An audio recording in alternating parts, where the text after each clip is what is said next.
Welcome to my channel, Inner Child Awakening. I'm your inner child coach, Apurva, and the kind of discussion and the topics that I want to bring in terms of inner child healing are some things that I have been planning since a very long time, and now it's finally coming out, and I can't wait for you to go through the entire journey of inner child healing with me. So go ahead, watch this video. Hope this video truly helps and inspires you to the next level. Yeah, I'll see you very soon. Apu, I have a question. Uh, how, when we heal ourselves, our inner child, how can that affect the development of our own child? Hmm. So basically, let me go back and share a little about why inner child healing is so important and why parents need to do it. Hmm. Okay. Because we all are sum total of all the experiences that we have ever had, right? As a child, whatever we experience, what in the first hand experience that we have, right? Those experiences shape us as an adult, right? The experiences that we have causes us to create a belief system around those experiences, and the belief system is what drives us to take certain decisions in our life. Okay. So Yeah. now what happens is in our parenting, most of the time we do parenting in autopilot mode. Whatever we have been taught by our parents, whatever have been told to us by our parents, whatever experiences we have with our parents is what we by default pass it on to our child, right? Yes. Without consciously thinking about our actions and the reactions and the cause and effect of what we are doing, we are actually parenting our child the same way we were parented, Hmm. right? So what happens is when we are into this healing journey, what is inner child healing? It is basically stopping the generational trauma. It is basically unlearning all the parenting that we have been through and truly do parenting which is valid in this today's day and age, right? So that's the reason healing our own childhood wounds or childhood conditioning becomes so important for us as well as our children, right? Now, for example, as a child, I have always been rushed to school, right? We've always been rushed to school. We've always been told that jaldi karo, khatam karo apna kaam, khana khatam karo, jaldi karo. And because of that, what happens is our own, like as a child, we are going into that survival mode where we are just doing things, we're just running behind certain things, we're just rushing to school, we're just rushing to go to certain places without really understanding what is the need of that rush. We do not understand the need of that rush. Today most of the children are rushed to school. They get up with anxiety that their entire day goes in anxiety, and that's the reason they throw tantrums. That's the reason we as parents, because we have been conditioning that if a child throws tantrum, shut them off. Hmm. You cannot bear the emotions that they are expressing because we have never been taught how to express emotions. We've always been taught to suppress emotions. रोना आ रहा है, रोना बंद करो, right? अगर Hmm. बहुत ज्यादा मस्ती कर रहे हैं, चुप करो. इतना ज्यादा मस्ती करने की जरूरत नहीं है. जितना ज्यादा हंसोगे उतना ज्यादा रोओगे, right? Yes. Yes. All of this is conditioning, right? And the more conditioning happens and the more we do with our children are going to follow the same footsteps.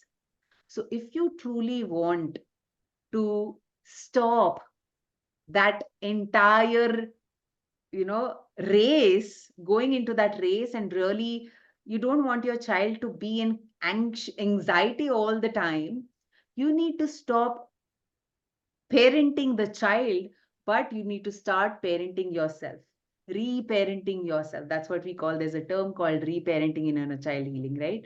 Where we reparent ourselves, we go back into our own childhood wounds, childhood conditioning. We unlearn, we relearn, we rewire our subconscious mind for the new generation. And that is when we truly help our children not to, take the same conditioning that we have been through. Making sense? So that's the reason it's so important. And our children are going to be a reflection of us as parents. And even if we don't want, our children look at us as their role models. They do not have any reference point, right? And when they do not have any reference point, it is actually good, no? They are literally blank slate. What Yes. we do is we become their reference point.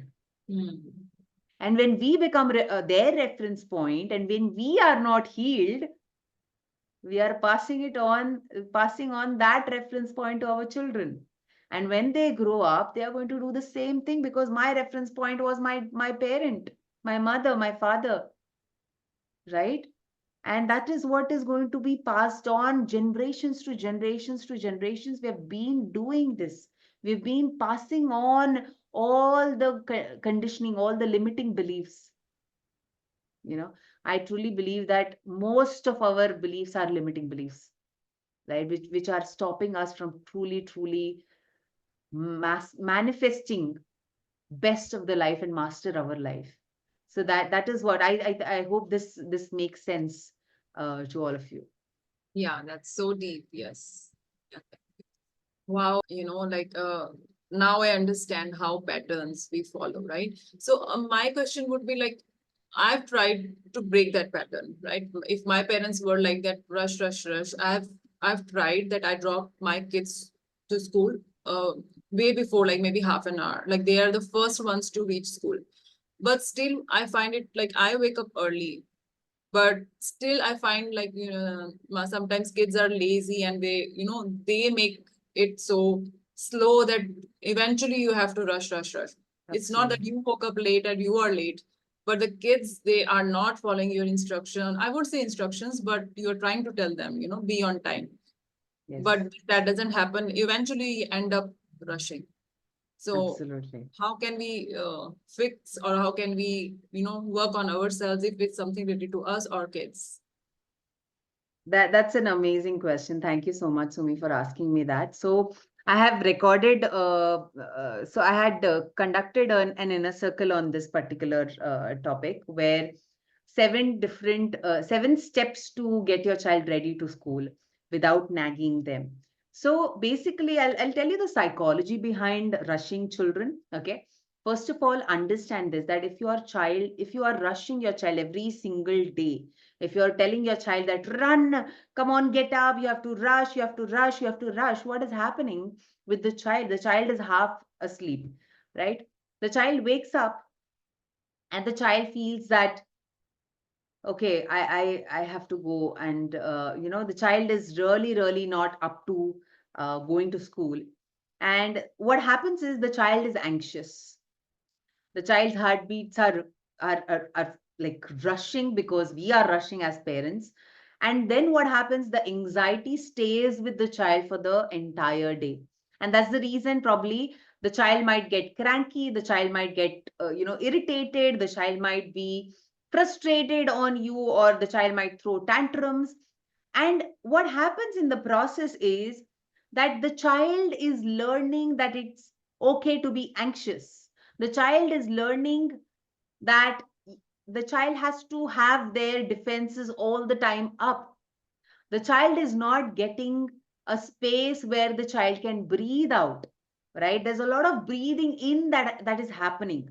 And in our program called Program Your Child's Subconscious Mind, we discuss in detail where, how our children's physiological development, psychological development, consciousness development happens over the period from 0 to 21. And when the child is constantly rushed, the child is feeling overwhelmed, and overwhelm anxiety goes to their core, right? When we are rushing them all the time, whether it's about studies, whether it's about food, Also in food, we want them to be, rushing all the time. I always say this, that children are fun oriented and parents are mostly task oriented. We want the task to be finished so quickly that so that we can take care of other things, right? So we are basically task oriented, and that task orientation is also coming from that space where we were, conditioned in that way. And what happens is, when the child is trying to have fun with the plate of the food, or with, getting up in the morning, or doing studies, they are trying to have fun because they are fun oriented. Now, if we are constantly pushing them hard, the anxiety, the overwhelm stays with them. It goes into their core, it goes into their cellular level. And when it goes into their cellular level, when they grow up as a teenager, they might struggle through self-esteem issues. They might struggle through anxiety. They might struggle through, the heart rate, the heartbeat, running fast, and the pulsating might happen. And they might feel low confidence in their own abilities. And as an adult also, we keep on living the same life. We keep on getting anxiety, we keep on getting anxious over small things, right? And that is where it is coming from, and that's the reason when we rush our children, it stays with them, the anxiety stays with them. Now, how to now the question that you asked me, that, but then, yeah, sometimes we just can't, like, we just can't take it, we just can't, bear this fact that, we are early, but because of our child's delays, the child's procrastination, the child is missing the child's bus, or they are probably rushed into the bus. We call the bus wala, the driver, and then we say that hamare please wait, hamare liye wait karo. And all of that happens, and there might be situations where, you truly get delayed, and the child misses the morning circle, right? The Mm, child misses the morning circle. 1.5 hours the child is outside while the morning circle is happening, and the child is missing out, right? mm, The child has a huge fear of missing out, that what is happening inside, I'm not allowed inside, right? So all of this accumulates to the anxiety, and as an adult we experience anxiety because of that, right? mm. That's where it is coming from. Now, how to go about truly making an impact and making the child proactive enough to get up themselves, Yes. right? So number one thing is, always the first 5 to 10 minutes. Like, if suppose the child has to, so for example, for me, if my child has to leave by 8, so her school is at 9, so she has to leave by 8, and I need to start waking her up at least by 6:30. Mm, Okay, by 6:30 I have to start waking her up, because I know that she's going to take half an hour to 45 minutes easily to get up. And then she will aram say, she'll come out, she'll greet others good morning, and then she'll sit for some time, and then she will start playing some time for some time, and then we'll have to get her to brush her teeth, and then I'll have to get her to take a bath, right? yes. Now I have to start by 6:30. Okay, so now I have good 1.5 hours to prepare her to do everything that is required for her to go to school. So 6:30, what I do is I lie down beside her. For the next 5 to 10 minutes, all you have to do is you just have to cuddle them. You Mm, just have to pamper them. You just have to hug them. Good morning, bacha.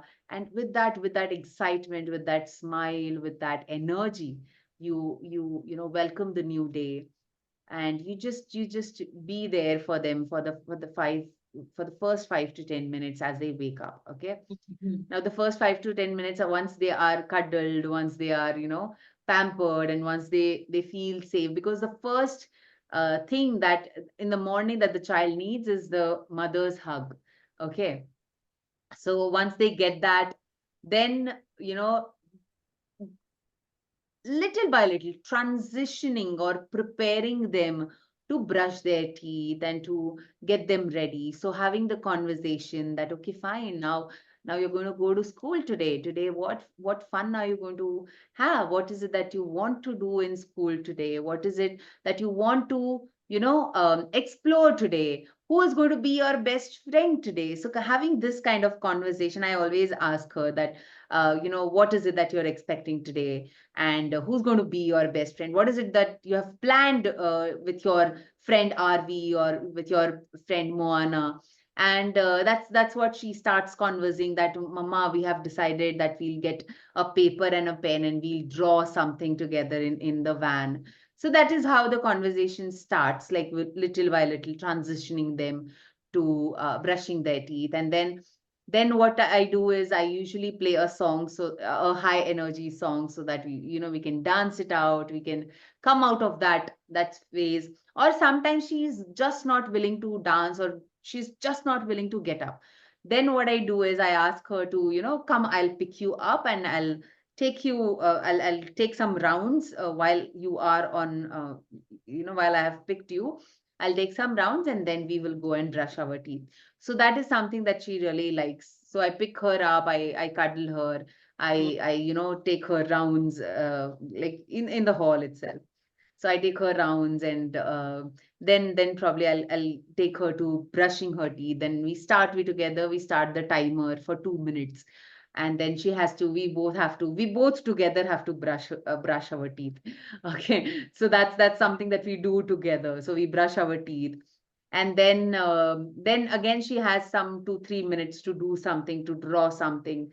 Meanwhile, I'm taking out hot water for her bath. And so that is how I do it. And usually I make it very fun, in a very fun way. And I also take it very slow. Okay.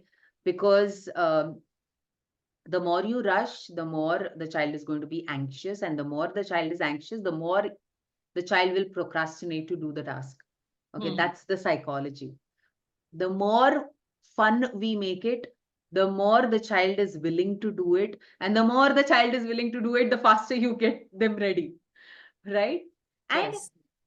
yes, this is something that we can do it every single day. But, still, there are some days where we have some fights with our spouses, we have some fights with our in-laws, and the Mm. mood is not good, and we don't want to do certain things, and we feel frustrated. Even though I'm doing my best, still I'm not being appreciated. And then that anger and that frustration gets vented upon our children, right? Mm. That happens, right? That happens. We cannot be perfect. We are humans, we are allowed to feel these emotions. And the reason, I feel the reason why we are stuck in that zone is because we are not taught how to accept our emotions. We are never taught how to accept our emotions. We are not taught, if we've always told that if we feel angry, that's not a good sign. Mm. That's not something you should feel. You should never feel angry. You should never feel, you should never get angry at others, right? And that's what even we tend to say to our children at times, that you should not feel angry, Mm. right? And Mm. that is the biggest problem, because we are actually denying them their own feelings. And when we do that, and when we do it for ourselves, we are in conflict. Mm. Our subconscious is telling us to get angry, and our conscious is like, no, no, no, no, shut up, shut up, shut up. We're constantly doing that, and there is a constant conflict. Mm. And that is when we are not in the present moment. And the moment we slip into past, and the moment we slip into that conflict, what is bound to happen? The child will do something to trigger us. True. Yes, that And happens then times. Yes. we feel triggered, then we feel angry. And it happens with everybody. Okay, Mm. every single person. It happens with me, it happens with you, of course, it happens with every single mother or a father. Okay, Mm. those who are trying their level best to, do better for their children. And that is bound to happen, because we are also humans in the end. And Mm. our children also need to see that even if we are their role models, we make mistakes, right? And we should also be able to go up front with our children that, yes, I made a mistake. I'm sorry. I'm really sorry. I made a mistake. I shouldn't have gotten angry at you at that particular time. It was my fault, right? So that is where we start to change. We start to transform our lives, where we know we are in touch with our own feelings, and we know what is the next step to be taken, Mm. right? And that is how also, like, we can get our children prepared. There are going to be times when we get frustrated at our children, and it's okay. It's okay. Our as long as it is happening for once in a blue moon, not every day. If it is happening every single day, if you're not able to control your anger every single day, if you're getting triggered, then there is something within you that needs to be resolved, right? That's where the inner child healing helps you to be in the present moment, right? So I hope this answers your question, Sumit. Yeah, beautiful, beautiful. Super. Yes. Oh, that was such a beautiful, beautiful answer. And the routine that you shared, I think it would be inspiring for most of the parents. And I would personally love to implement that. Yeah, thank you so much. Uh, Amazing. Another question that came to my mind was sometimes we get triggered and a guilt starts building up in our subconscious or conscious mind. How to deal with that? Hmm. That's actually a beautiful question, and that is something that we all struggle with. And you know what?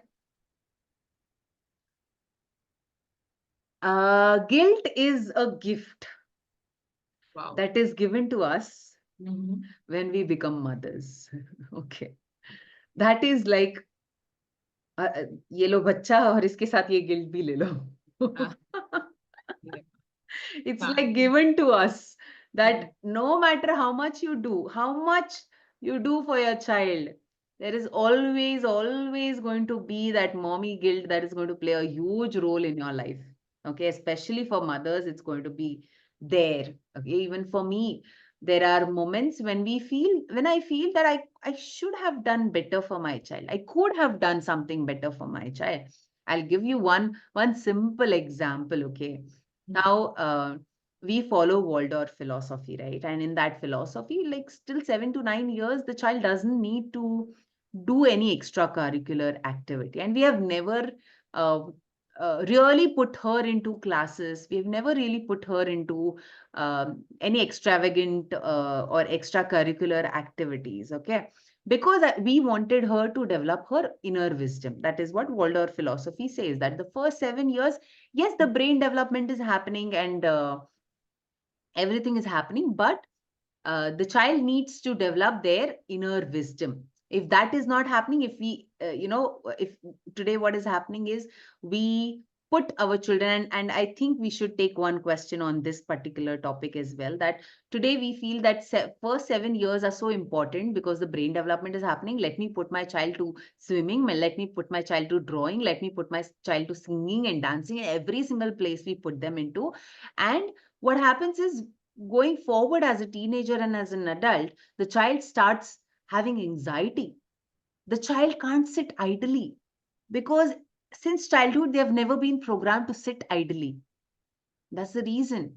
When the child is sitting idly, then the child will ask for a mobile, the screens, and everything is going to happen. That we can take that question. But now, what happens is that this time during Ganpati festival, I did not enroll her to any of the cultural activities like dancing or singing. I am participating, but I did not enroll her into anything because of that programming that happened over the time, that I need not put my child into any class, right? So that is a mistake that I made. I could have easily, she could have easily socially be, connecting with other friends of hers, and she would have had fun doing all the the together, when we dance, when we do certain activities, fashion show is there, all of those kinds, right? But I started feeling guilty. Why did I not enroll her? She could have had fun with her own friends. Why did I not do? So this guilt is something that we are gifted with. Okay, every single time, even though you're doing best for your child, you might end up feeling guilty by the end of the day. You might feel guilty for your for the things that you did, or for the things that you did not do for your child, right? Sometimes we get super angry at our children, and we know that the child was not at fault, right? The child was not at fault, and we still end up venting upon that anger, because that child is the most defenseless person we have in our life, right? Yes. There is nobody else. Adults can defend for themselves, right? Children cannot defend for themselves, and that's the reason the most anger is vented upon them, and then we end up having guilt, right? Now, most of the times, what happens is when we feel guilty, that guilt is something which decides our self esteem, our self worth, our self confidence. Mm. No, no. How can I be confident when I have made so many mistakes in my life? Right? So, yeah, How yes. can I have worth? How can I talk, or how can I set effective boundaries when I am at mistake? I have done so many mistakes in my life. Right?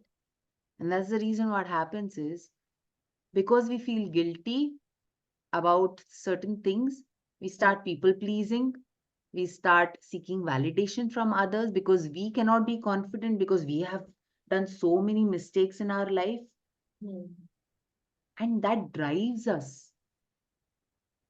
That guilt drives our reactions, that guilt drives our actions, that guilt drives our decisions. How can I take this decision because I've made so many mistakes in my life? Making sense? Yes. So now what happens is, when we are into that, guilt is lower vibrational thought, right? Is it Yeah. empowering us when we No. feel guilty? No, it's not No. empowering us. It is disempowering us.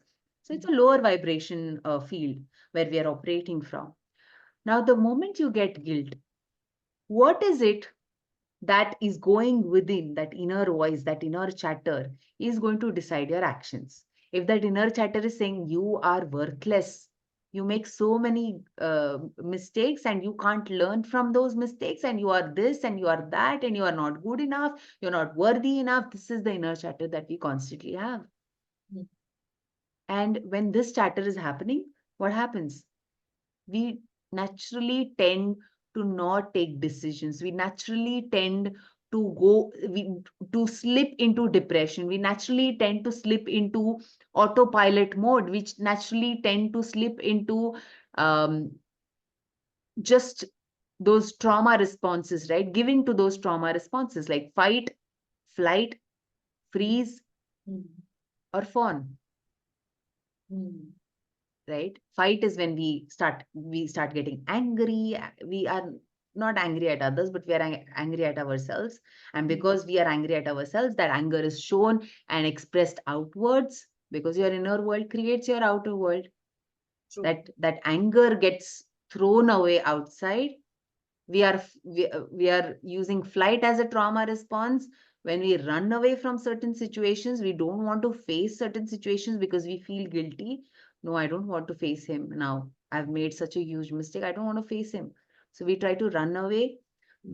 Freeze is when we completely freeze, our brain gets freezed. That's the reason, that's the trauma response, when we sleep over more than we are supposed to sleep, right? Mm. Sometimes we sleep more overboard, right? We Yeah. overboarded sometimes, Mm. right? That is a freeze response where we are just, I hope nobody sees me. Mm. And fawning is nothing but people pleasing.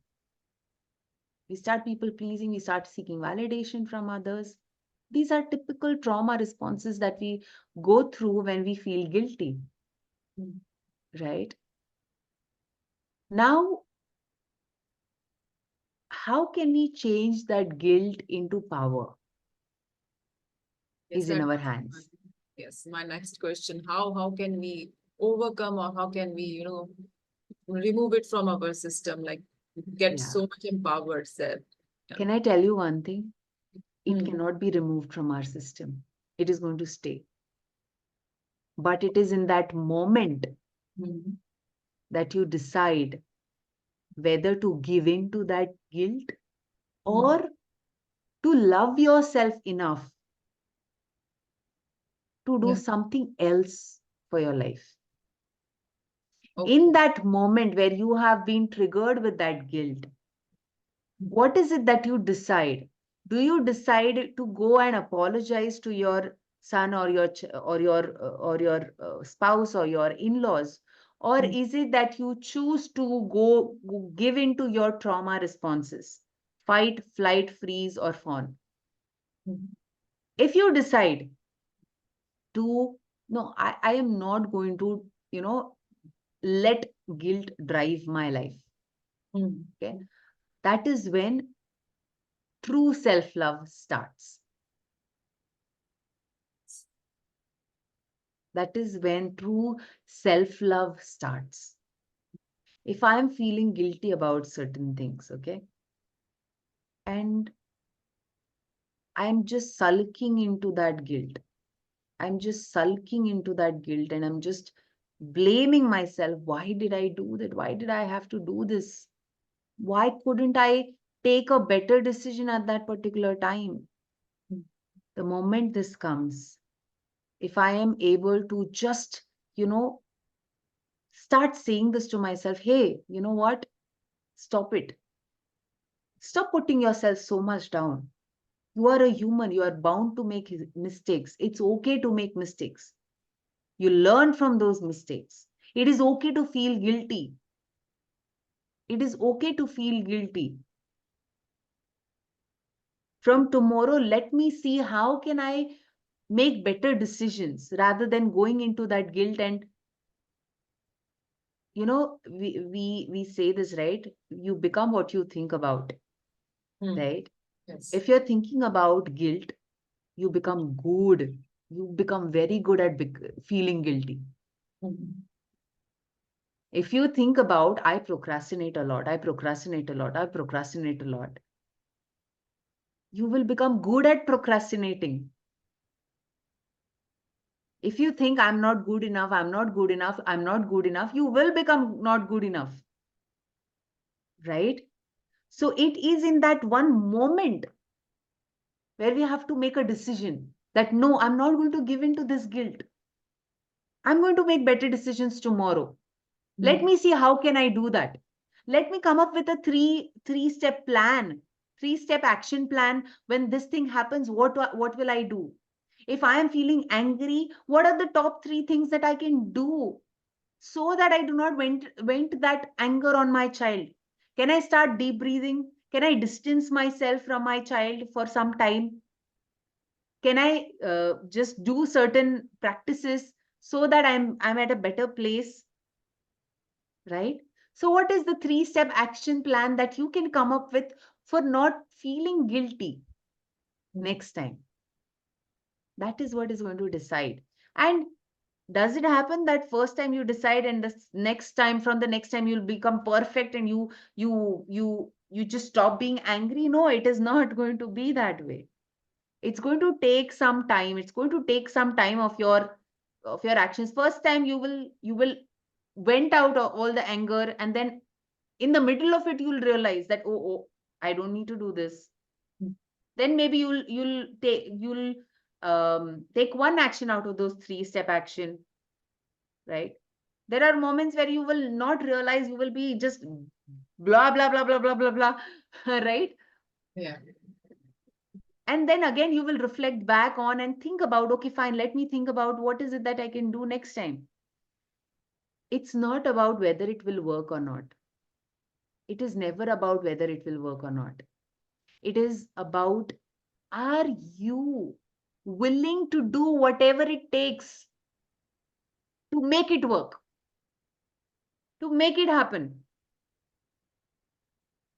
It is Yes. never about whether this will work or that will work. Whatever you choose, if you make it work, it is going to happen.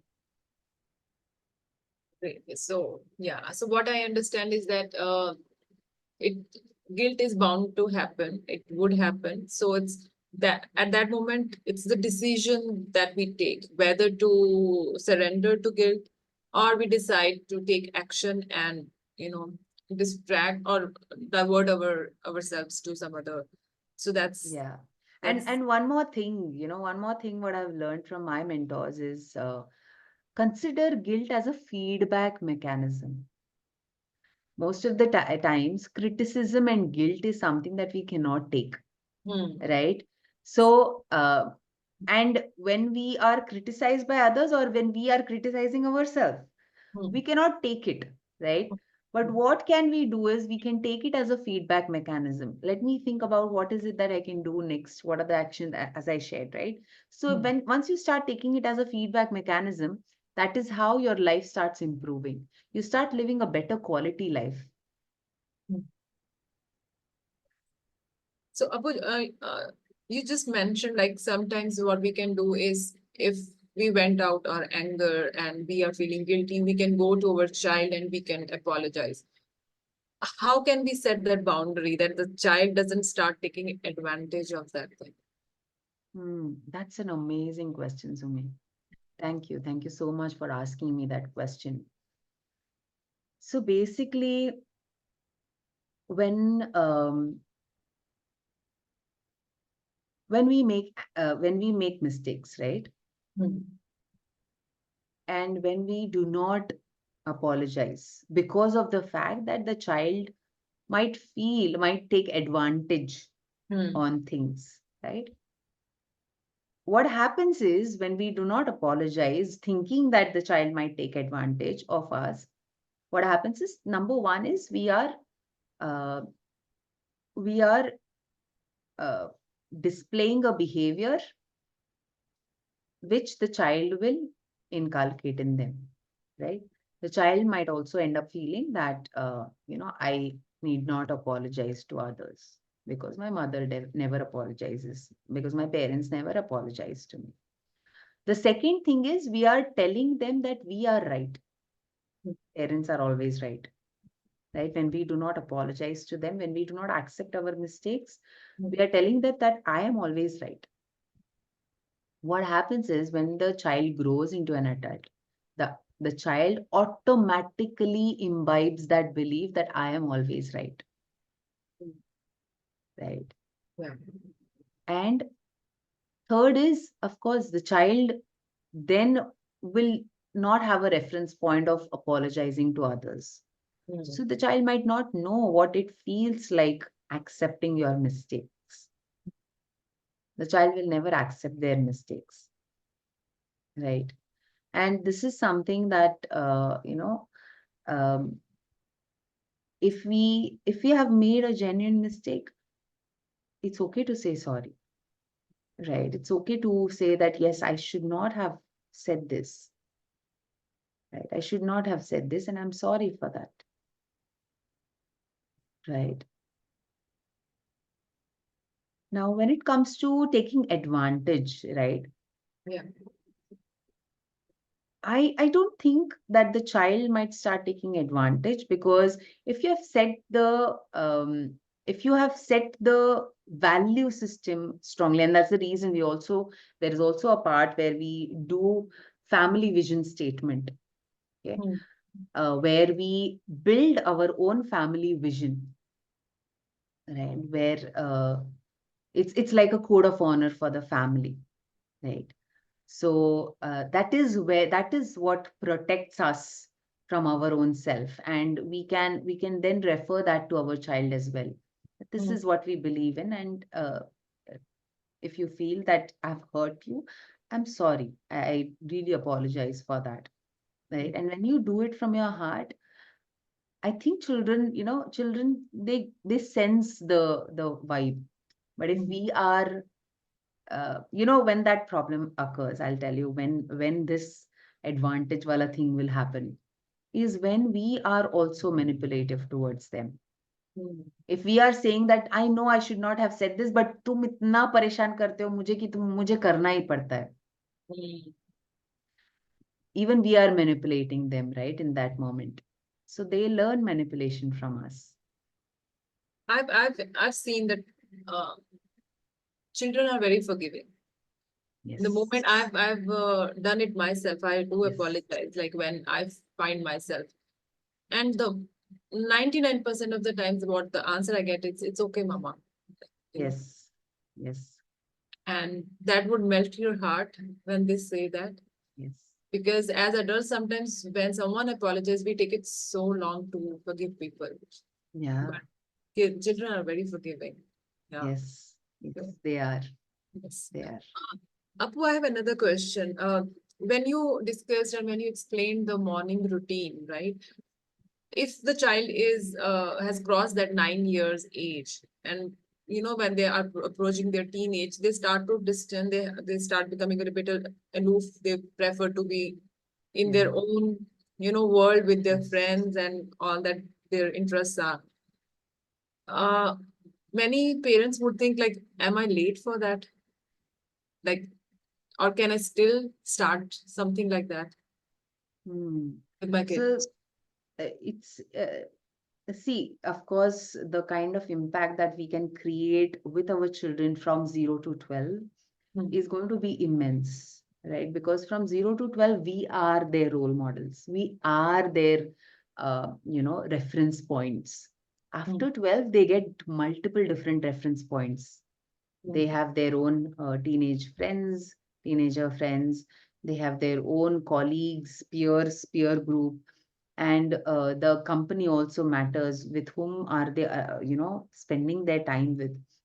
Now, why children spend time with people or teenagers who are messed up? Hmm. Because because they come from that parenting background. Hmm. From 0 to 12 there was messed up parenting, and that's the reason all these messed up kids, they try to, because that is the time when the child is trying to find their identity, right? But nowadays 9 10 is the puberty period. It's no longer 13, it's right at 8 9 10. Hmm. Children are hitting puberty. Children are um, uh, girls are getting their menstrual cycle at 8 or 9 Yes. right now. Hmm. So they are hitting their puberty at that age. And at that age, they are very conscious. The consciousness, as I said, from 0 to 7, it is this consciousness is developing. From 7 to 14, Hmm. the limbs are getting developed. Hmm. The chest part is getting developed. This, right? The internal organs are getting developed. And from 14, of course, the lower body or the reproductive systems are getting developed, right? So from 7 to 14, what happens is their consciousness, now they are starting to operate from the feeling zone, Hmm. right? From 0 to 7, children are completely will based, Hmm. right? They're completely will based. They don't really think before they act, right? Hmm. They want to eat, they'll just go ahead and eat anything. They do Yes. not have, even right now, my daughter is 7, she does it. Like, she'll get anything and she'll put it in her mouth, right? So they are very will based. Hmm. 7 to 14 is where the consciousness of my mother being a different entity, my father being a different entity, my friends being different entities, I being different entity, their consciousness starts to rapidly develop. Hmm. And that is when their identity, like, Hmm. who am I, right? What do I love doing? What is it that I would love doing, right? So all these questions, and they try out different things. They try out to mingle with different types of groups. You might observe that your child is very much into, open hairs. The child is very much into, wearing those multiple different types of earrings, and she's always asking you to buy her earrings or some accessories, because her friends or her group of friends are always accessorizing themselves, right? So all of these changes happen because they're trying to find their identities, Hmm. right? And that is when also the parents' influence is reducing, Hmm. right? And that's the reason we say the earlier you start, the better for you and Hmm. your child, right? Nevertheless, even if you feel that my child is already 12 and I don't know what to do with my child because my child doesn't listen to me, and I'm always and constantly angry at my child, constantly frustrated, constantly correcting my child, that is the moment you need to realize that you need to start working on yourself. Leave your child. Your child will only be following you if you truly tap into your own authentic self. Today, we are not authentic. What do you mean by authentic? We are, because it has been set in stone that education karna hai, padhai karna hai, bachche ne first marks aane chahiye. This is the programming that we've been through, and we have been autopilot से चल रहा है वो, कि नहीं मेरे बच्चे को फर्स्ट रैंक आना ही चाहिए, मेरे बच्चे को अच्छी पढ़ाई तो करनी ही चाहिए, ठीक है रैंक नहीं आया तो भी पढ़ाई तो करनी ही चाहिए. बच्चे के दिमाग में कुछ घुस नहीं रहा है. The child is not learning anything from that subject, but still we are imposing them. The child is not good in maths, but still we want them to be best and perfect in maths, and for that we get frustrated. We put them into classes where still they are not getting anything, understanding anything. What is inauthentic? That is so inauthentic, right? Because you don't know why you want your child to learn. It is just because what will other people say if my daughter is not learning maths, if my daughter is not able to read, what will other people say, and what will my parents say, and what is the programming? That is the most inauthentic way of living. You should at least know why, your core why of doing certain things, and that is what inner child healing helps you in, to tap into your core, because it is a foundation, right? So like if you have a child between 10, 11, 12, now you feel that your child doesn't listen to you, you start focusing on yourself rather than focusing on your child. That is when you start doing your inner work, start discovering yourself. Why do you want your child to learn? Why do you want your child to be in that be in that schooling where creativity is not encouraged, where imaginations are just shut down, where answers are being told A for apple, B for ball. If I ask you A for, you're going to complete it with apple. You will not think about astronaut. Why? Because education system has given us the answers, programmed us with the answers. Why? Because when Britishers were there, the industrial age was there, the kind of work that was supposed to happen, it was not the brain work. The industrial age was just brain का कुछ काम ही नहीं था. इसलिए what happened? Education system just gave us the answers. तुम A for apple लिखो ना, तुमको दिमाग लगाने की जरूरत नहीं है. Until today, we are following the same pattern.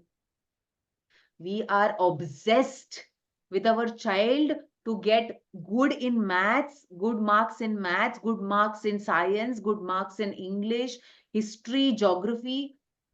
बच्चे को कुछ पता नहीं है, बच्चा सिर्फ रट रहा है. I see that Child is just cramming. Yes, I see so much of this in our systems, like in our generations, like we were cramming and yeah, so and somewhere Yes. I've also read, like, we were trained to become what we say, workers for, Yes. employees, not to become entrepreneurs or something like. So that's what our education system is doing to us. Yes. So how can our children are going to school, they are going through the same kind of education, though some changes are being implemented, but still, it's going the same way. So how can which way we can contribute so that our child is able to build that wisdom or that expansion of their Yeah. minds. Yeah, that is a beautiful question, Sumi, because, and what I realized is no parent is asking this question. Not many parents are asking this question, that how can I do something which can help my child to feel empowered in their Mm, life. They mm, just want to run with the society's norms. The number one thing that I always, and that's the reason we have our community name is also Visionary mm, Parenting Hub, because first thing is that you need to have a vision for your child. What is it that you see your child doing 20 years, 30 years down the line when you won't be having any control over their life? What is it that you see? Do you see your child doing job? Or do you see your child, or do you even have a vision that your child should become an entrepreneur, mm. should solve some problem, some world's biggest problems? What are the questions that we are asking our children? Are we asking, तुम बड़े होके क्या बनना चाहते हो? बच्चा बोलता है astronaut, scientist, engineer, doctor. Mm. What is happening in the child's mind? कि मुझे अपने लिए करना है, लोगों को लोग नहीं, मुझे अपने लिए करना है. I want to become something. That I part is emphasized so much. The ego, right? I is ego, right? But if we start asking them questions, what kind of problems would you like to solve when you grow up? What are the problems that you see in this world happening? Mm. There are so many problems that we can solve. And in order for you to become a problem solver, you need to have that curious mindset. You cannot have that curious mindset in the education system. Mm. So the number one thing is you need to have a vision for your child first. You need to ask yourself, and for that you need to go through self discovery process. You need to understand what is it that you want in your life. Otherwise you're going to pass that on to your child, right? If your thought process, if your mindset is नहीं नहीं मेरा बच्चा तो पढ़ाई करेगा, job ले लेगा, बस हो गया मेरे लिए. That's what we say. Like we say, पढ़ोगे नहीं तो job नहीं मिलेगी. That's what बस. we say to make them study. This is the term, like sentence that we were listening to, and all the time, and same thing is Exactly. happening. So Exactly. So we yeah. need to challenge that belief first. Where is that belief coming from? Where is it coming from that we are so enrolled into making our child study, but the Mm. child is not willing to? The child is not even interested in doing that. The child might be very good in music, but we are not enhancing their music skills because we feel education important hai, engineer banna important hai.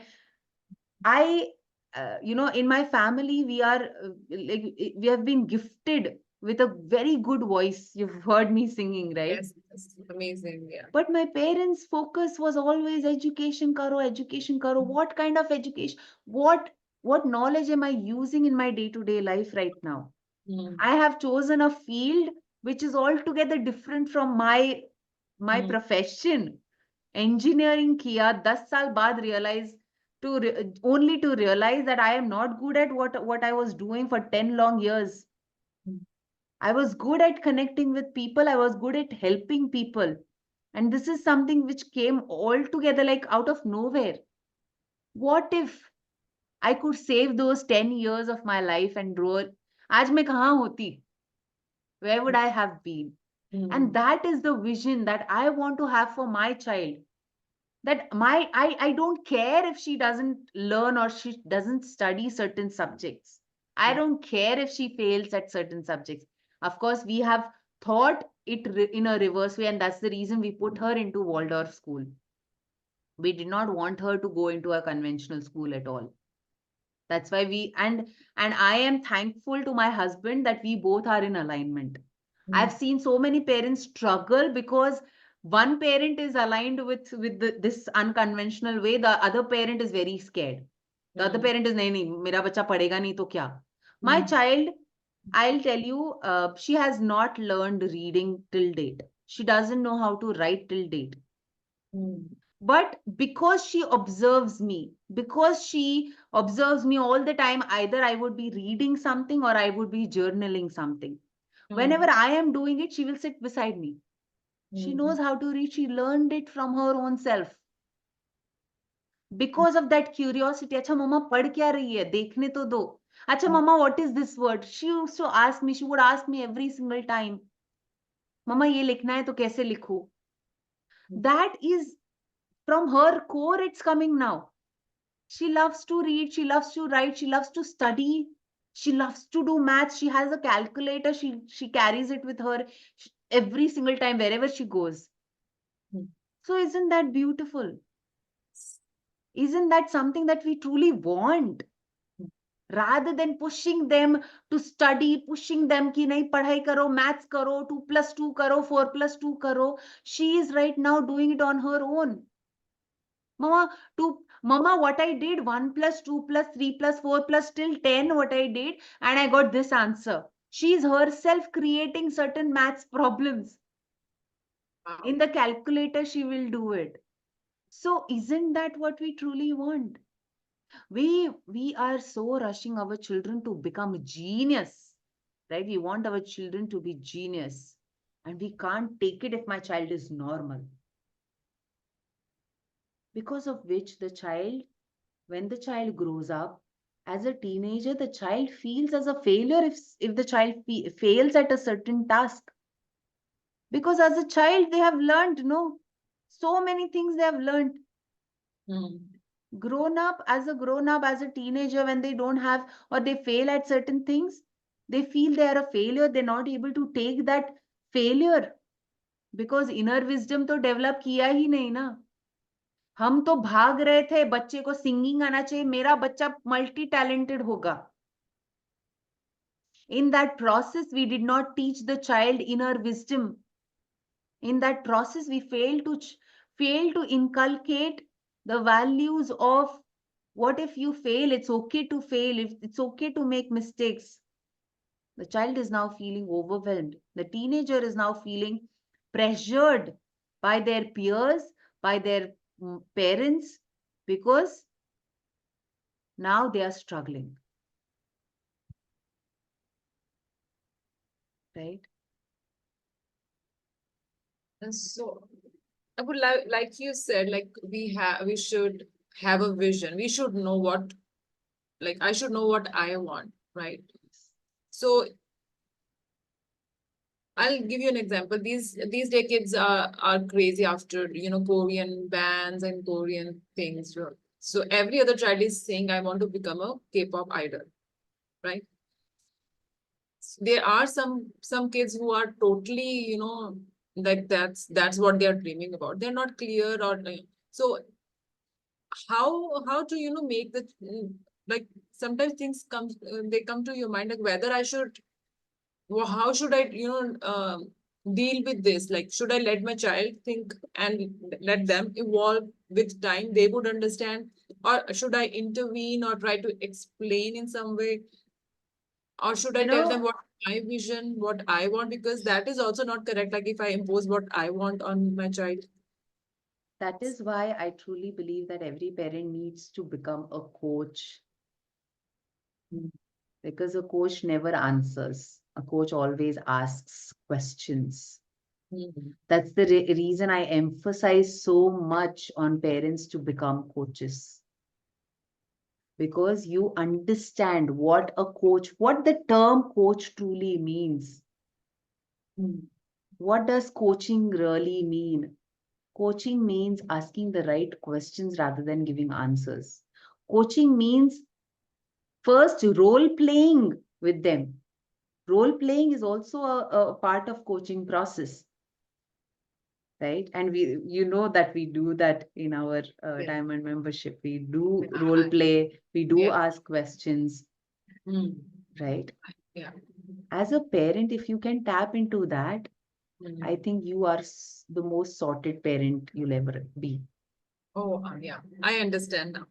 So as a coach, you will be able to ask your child so that they'll be thinking like why they want to become a K-pop idol, like what they truly want to become, and if they want to, what they have to do, or Absolutely. that is powerful. Okay. Yes. That's powerful. And also one more thing, why inner child healing is so important in this particular topic, in this particular process, is because you can only help your child till the extent you know yourself. Today, people don't know themselves and they have opinion about everything. True. That's so true. Yes. So that's very powerful. When you know yourself, when you know what kind of questions to ask your children, that is going to create a beautiful, beautiful relationship dynamics as well. Yeah. That because I think mostly people they don't sit with themselves. Either they are with their gadgets or they are, gossiping or talking to other people and discussing other people or politics or anything, but not themselves. They that's I feel where self-love, what you taught us, that comes into play. So if and that's very so true that if we know ourselves, then only we'll be able to help our child to know themselves. Yes. We can guide them. Yeah. Wow, that was such an enlightening, powerful conversation we had today. Abu, what I feel is that every parent on this planet needs to hear this so that they understand how important it is for us to heal ourselves from our wounds, childhood wounds, and any traumas, past traumas, so that we are able to help our children to heal themselves or understand what they really need and what they should pursue, like any and every kind of aspect of their life. Yes. So, inner child healing, I understand it's very important. Already, going through the processes with you, I see so many changes happening in me and my environment. So, it's a highly, highly important aspect right now that every parent should pursue, they should heal themselves to help themselves and then their children.